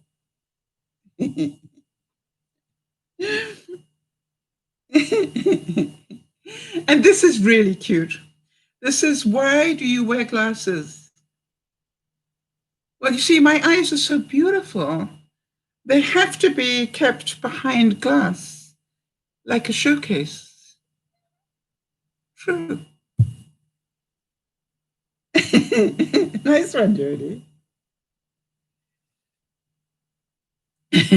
And for those of you who have cats have 32 muscles in each ear to help them ignore you.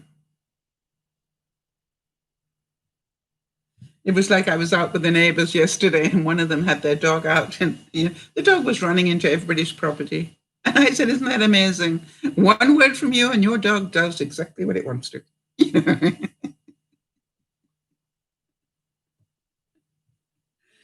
Now, this one definitely has my name on it, and that is, I could be a morning person if morning was sometime afternoon. I just want to put the light on.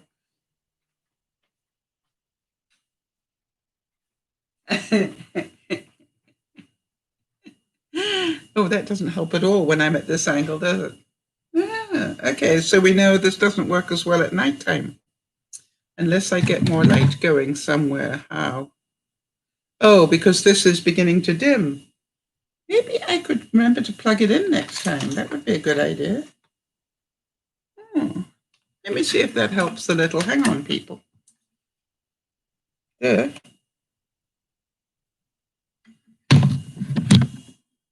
It'll brighten up a bit in a second. Okay, so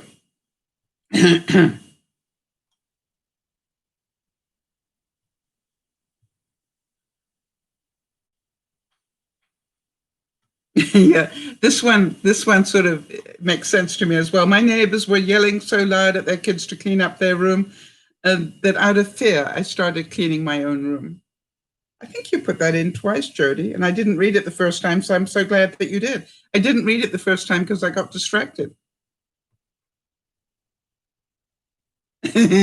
Some of you will remember this one. That awkward moment, your mom is busy doing the dishes and you slowly put your dish in the sink. Do any of you recognize that behavior?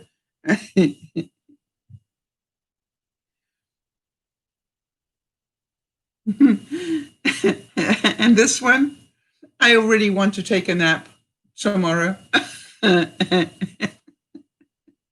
Yeah, tomorrow is my day. You know, it's really funny. I seem to work really hard on Fridays because two broadcasts, I'm certain some of you understand this. Doing two broadcasts takes a lot out of me. You know, I mean, think about it. I'm talking for 4 hours, right? And it actually does drain me. So Sundays are a write-off day for me.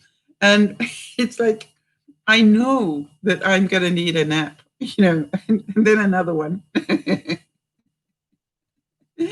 And then again. It's just amazing how quickly that happens. So, excuse me, I'm beginning to lose my voice.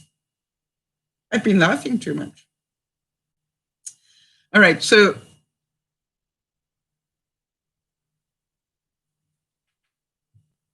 I'm just going to see. Here we go. Let's do the countdown. Come on, help me here. There we go. All right, for those of you who are romantic, we've got 8 days and 2 weeks to go. 8 days, 8 months time we do the next broadcast. Yeah, think about that. You know, it's going to be in the hundreds any minute now. And it was in 300s just yesterday, wasn't it? We missed 100 days, just like gone. Anyway, that means that you have got 5 months and 28 days to get your overseas cards into the mail. And for those of you who celebrate Thanksgiving, I hope your menu is underway because you've only got 5 months and 23 days if you're in the States to get that menu sorted out. And if you're in Canada, we've only got 4 months and 8 days because we have ours in October. And for the US tax people, you've got 1 month and 1 week and a couple of days left. In Canada, we don't. We're already late. This will be surprising to a lot of you. For those of us north of the equator, we've got 2 weeks until summer. And for Lauren and the rest of the people who live south of the equator, you've got 2 weeks until winter. Boy, that came quickly, didn't it?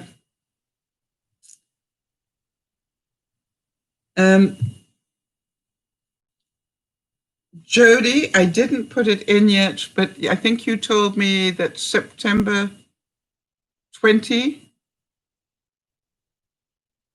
was that what you told me is when the fall back, right? We get an extra hour on September the 20th, the equinox. Is that correct? Seems early. But anyway, the equinox is then, Lauren's saying we're already in winter. Right? That's by the September the 22nd. Thank you, Jodi. I haven't put it in yet. It's on my follow-up things. And so the thing I wanted to talk about is that I moved 4 months ago, in fact, nearly 5 months ago, and I was saying at lunchtime, if I'm not a perfectionist, I've done pretty well on the unpacking, but if I am a perfectionist, I've done nothing. You know what I mean? I actually am quite surprised how much I've done because I've been very careful to unpack and put away. And that's why I've still, and I'm going, and that's why I've got stuff on my table. But I really have done a pretty good job. And I know what is in a lot of the boxes now that I haven't unpacked. So I know what's in there and there's no rush to unpack them. And I am pleased to tell you that my craft room is nearly organized. which is, amazing. And quite honestly, half the studio is unpacked. So you don't change with the equinox then, Lauren. She's saying it's already officially winter. The 1st of June is when they go into winter. So you do June, July, August. You see, we don't do winter until, yeah. Okay, it's just a different system. Okay. Yeah, actually, Bernice, I'm really quite proud of myself. I'm surprised how far I've got in the studio. I go in there and I really start pulling stuff out of there by the handful. And then I put it in the craft room and I work on it all week, and then I will go and get another handful of stuff so that I don't mess up the craft room too much. But I leave it, I got this system where if I put it out, it'll upset me. So I start putting it away. And so that's why I've got stuff everywhere. So slowly I put things away. And then when the tables are clear, like the table in my dining room, when that's clear, I'll go and get another load of stuff to put there, because that's how I'm doing it. And it works for me. And nobody's coming to visit my house. So I don't need my house to be perfect. Any minute now, that could be a problem, of course. But, I still have a whole storage shed to go through. But most of the stuff that's in there is stuff that I know I don't necessarily need in a hurry. I've got another year that I'm going to give myself to get through that stuff. And then who knows? I don't even know if I'll be alive. Will the virus get me before I finish doing that? And the other thing I need to remember is it would be a really good idea to start painting soon, just for the fun of it. And I'm going to really work hard at giving myself a day just to sit down and make a mess, just for the fun of it, because I just don't seem to be getting there at all.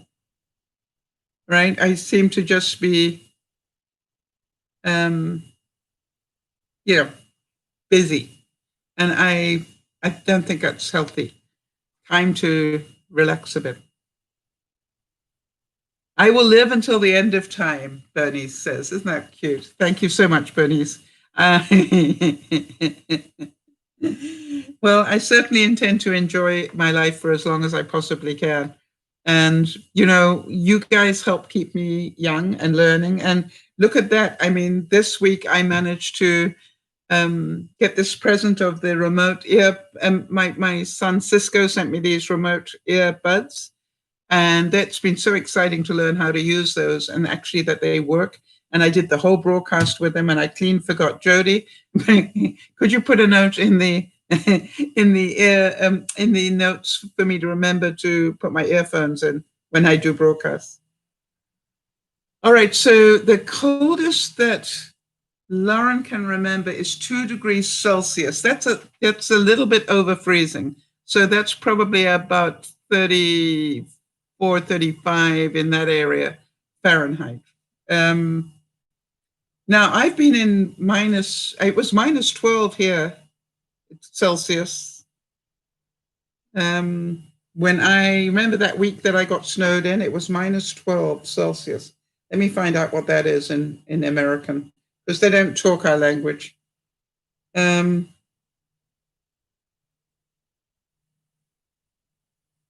minus 12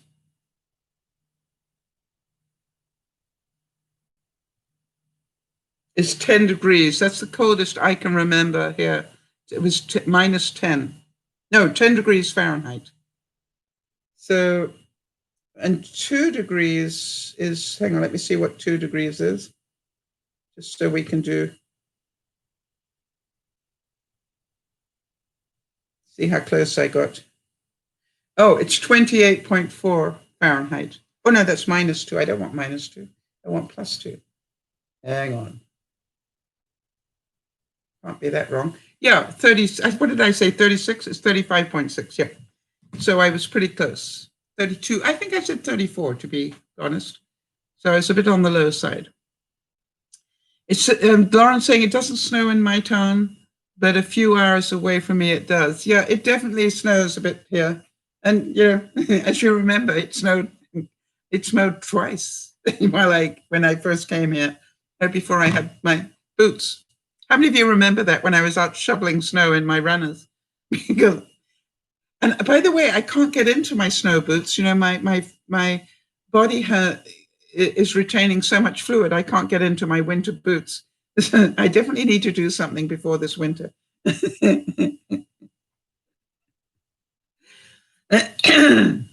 be a really good idea. Yeah. Okay, so I now know that I've got to change the lighting if I'm going to stand here at this angle. So let's see if I have this light on, whether that's going to make a difference. We'll do a couple of tests now that we're here. I'm sure you guys don't mind. Okay, so how much light do I need? I've got the bar light there, and I would need to have, yeah, even that's not good, right? It's need to have a lot more light. I don't like it here as much. It's nice during lunchtime, but not for the winter, unless I change my whole lighting system. I definitely don't like the background light there.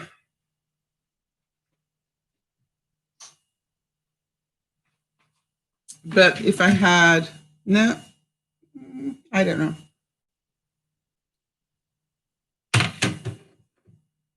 I'd have to have a lot of light around me, I think.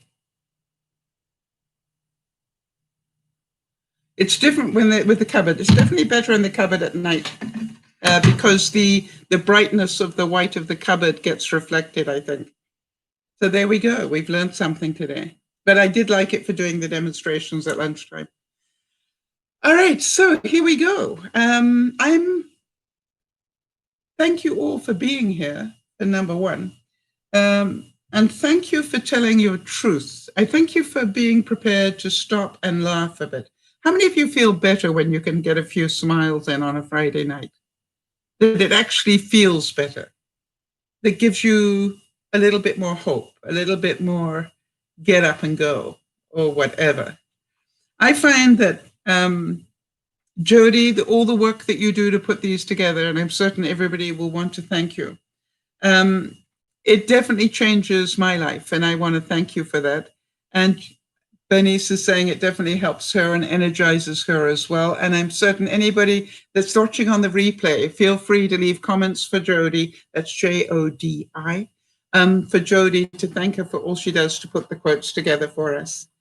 And I want to say that it's really important to remember, if you think about it, that 3 core principles of what I believe makes you happy. Number 1 is keep learning. That's why we do the learning one, the skills one on Friday lunchtime. Keep laughing, especially at yourself. It's very healthy. And number 3 is remember to be grounded, which is why we do Soul Sunday on Sundays. Because if you can do those 3 things every week, you can learn something, if you can laugh, and if you can be grounded, you will be able to face most challenges. And again, I want to give a very serious heads up to Jeannie and the fact that she said that when the house was burning, she could just hear the words, be prepared, not scared. And she literally took that time to stop and go, what do I need? And she not only thought about what she needed for herself and for her husband, but also for her dog. And she said, Sal, I cannot thank you enough for be prepared, not scared, because it just kept going through my mind. And it really helped me not panic, but to do what I needed to do and to get us all out of there and safe. And I just want to say that thank you all for being here.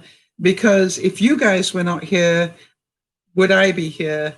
And would we have not made that difference? So I'm sure that you all want to send her love. And by the way, I actually am just working out with her how we can best help her. Because, she is very sensitive to not wanting money or whatever. But what I said to her was, this is not a time to think about that. This is a time to accept presence. You have lost all your clothes. You have lost that. So what I'm trying to do is to find out which gift cards she would accept. All right. And I'm trying to, work with her so that any of you that want to can, just contribute towards it. And then we will just send her a gift card, from the DearMamaSal people. Or we can send them individually. I'm just trying to work out a way we can do that without giving out her private information. So if any of you know how to do that, I'm pretty certain we can.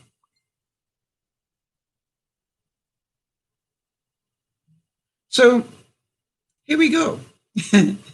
Another Friday done with. And that little interruption is Benji wanting to talk to me about something. So guess what? I'm going to be talking even more, or not, depending. So I wanted to just let you know that you all make a difference. I want you to remember as well that there is racism everywhere. And there also is stereotyping everywhere. And I want to again say to you all, don't be quiet.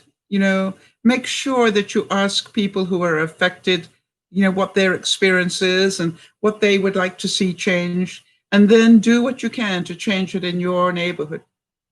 All right? It is really, really important that you do that. I am certain some of us who are English as a second language, some of us who, have come from overseas or whatever, can feel that sometimes, But the other thing I've said is what amazed me is getting old is like another stigma.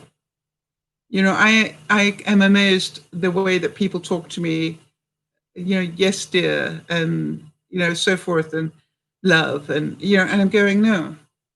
Can you talk to me like a normal human being, please? They'd speak to me like I've, only got 2 marbles. Now, the fact that I have only got 2 marbles is, irrelevant. So what I want you all to know is we do have a problem, and that we will need to start having a very serious look at ourselves. If you think that you are not racist in what you do or say, maybe check that out a little bit. That would be the greatest learning, is to find out, do you treat people differently? Oh, Nyasha, before I go, there was a brilliant quote for you today. You wear glasses, right, for your work, to do the work that you do. Am I correct in that? I've just got to find that quote for you. I don't want to go without giving you that quote. It was so beautiful for you. Just hold on 1 second, Nyasha. Oh, there it is. So, Nyasha, listen up to this one. Why do I wear glasses? My eyes are so beautiful that they have to be kept behind glass, like in a showcase. Isn't that beautiful?